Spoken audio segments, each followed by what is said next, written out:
you know, it's kind of hard sometimes to find clean water in this world, and sometimes you can't see the bottom of the river or it's polluted. This one out here, it's very nice because you can go either to the Jack's Fork or the Current and look all the way to the bottom and see it. It's crystal clean, and it's a very nice river system, and that's why it is a national park on the same level as Yosemite or Yellowstone or any other national park. Starting in 1868, people started coming to this region out here at Alley.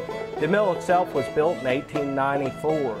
And as the mill got built 100 years ago, you couldn't buy a sack of flour, you couldn't buy a loaf of bread as we do today. It wasn't available.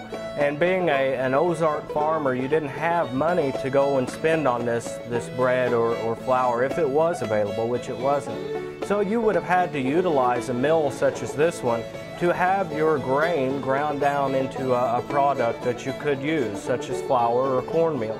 So the mill was very important for people back then. It provided that source of life. They used to call bread the staple of life, and there would be a loaf of bread on Ozarks tables, whether it be breakfast, lunch, or dinner, and you could slice you off a piece and have that with your meal. So it was very important. But 100 years ago, people would have brought their grain to Alley. They would have dropped it off here for the miller to grind down, and they would have waited for that. You would stay in the Alley community, and they used to call that milling around, and they would mill around. For you kids, that means you're hanging out or wasting time, something like that. They would mill around. They would go to the mercantile store, get supplies. It was a time for people to socialize. You got to remember, this was a time without telephones and emails. So when they came together, it was a time for neighbors to catch up on old times and talk about the year past and everything. Of course, the water is our power. That's why the mill is here. When I go over here and I turn this wheel, what I'm doing is opening up those flaps, allowing the water to drain out and kick the machines in motion.